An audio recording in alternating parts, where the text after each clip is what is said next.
xin chào các bạn đã quay trở lại với kênh YouTube Review 5 phút. Ở cuối tập 230, sau khi Thạch Hạo phát hiện thần của Chiến Linh có thể nuôi dưỡng linh hồn, anh ấy tỏ ra vô cùng thích thú.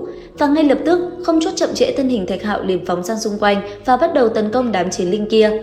Chỉ trong nháy mắt, theo từng đòn phóng ra, từng con vật quỷ dị kia đã liền bị Thạch Hạo diệt sạch, từng luồng khí xám cũng không ngừng chảy vào cơ thể. Bởi vậy mà chẳng mấy chốc, toàn bộ đã bị Thạch Hạo quét tan, chỉ còn một con cuối cùng với thân hình khổng lồ trước mắt, anh ấy rất nhanh lao lên. Ngay sau đó, một cuộc chiến quyết liệt cũng liền diễn ra, thế nhưng hư ảnh khổng lồ kia rất mạnh, nó không dễ bị đánh bại. Cuối cùng, phải dùng ra sát chiêu của mình, Thạch Hạo mới có thể đập tan hư ảnh đó. Nhất thời, một luồng sức mạnh tinh thần khủng bố cũng liền chảy xuôi vào cơ thể Thạch Hạo, làm anh ấy vui sướng vô cùng.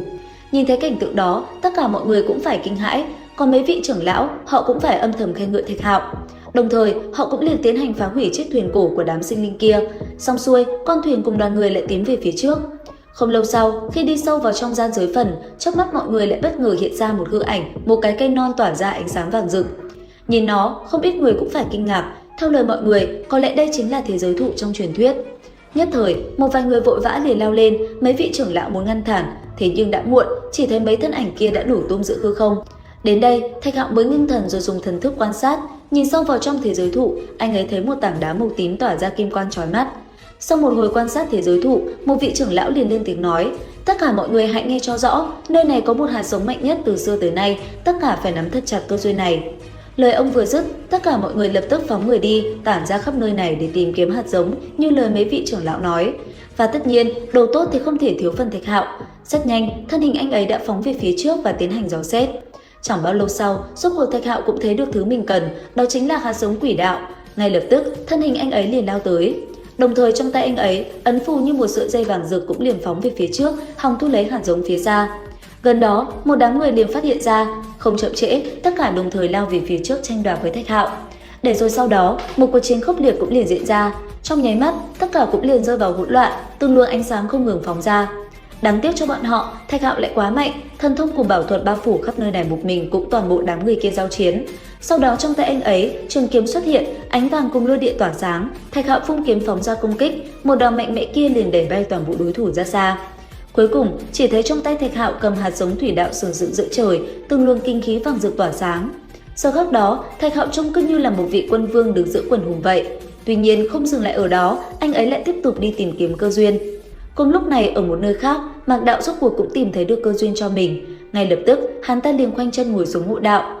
Nhất thời xung quanh người hắn, những loại hỏa diệm cũng không ngừng sáng lên. Cùng lúc đó, Thạch Hạo cũng đang phóng người đi. Vô tình vào lúc đó, anh ấy lại thấy Thanh Y cũng đang gần mình. Không chậm trễ, anh ấy lập tức phóng người đi theo nàng. Trao đổi vài câu, hai người liền bay nhanh về phía trước cùng nhau tìm kiếm cơ duyên. Và sau một hồi, rốt cuộc hai người cũng tìm được thứ mình cần, đó là hạt giống kim loại. Nhìn thấy hạt giống vàng rực nhỏ nhắn trước mắt, Thạch Hạo liền nhanh tay đi tới và lấy nó ra khỏi vị trí ban đầu và đưa cho Thanh Y. Cầm nó trên tay, nữ nhân kia vô cùng thích thú. Sau đó, hai tay dâng lên, nàng liền tiến hành hấp thu hạt giống tính kim này. Xong xuôi, hai người lại tiếp tục di chuyển, cả hai mau chóng tiến về phía trước. Nháy mắt, hai người đã dừng lại khi thấy yêu nguyệt công chúa. Đến đây, ba người cũng liền nói với nhau vài câu xã giao cho đủ một chút. Tuy nhiên, đúng vào lúc đó từ phía xa, bất ngờ xuất hiện từng mũi tên phóng nhanh tới. Nhìn nó, Thạch Hạo ngay lập tức phóng người lại gần yêu nguyệt và giúp cô ta tránh né. Sau đó, trong tay anh ấy liền xuất hiện một cây cung vàng rực. Đồng thời, bảo thuật huyễn hóa ra một mũi tên đồng rình sét. Thạch Hạo liền giương cung rồi phóng thẳng nó về phía đối thủ phía xa, nơi có đối thủ.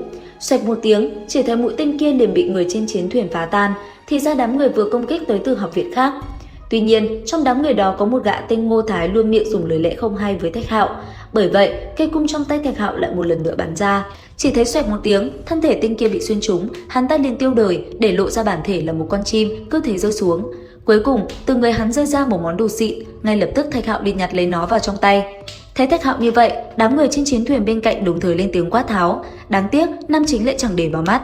Và liệu rằng tiếp theo sẽ có những biến cố gì còn xảy ra? Theo dõi kênh YouTube Review 5 phút để biết thêm chi tiết các bạn nhé. Xin chào và hẹn gặp lại!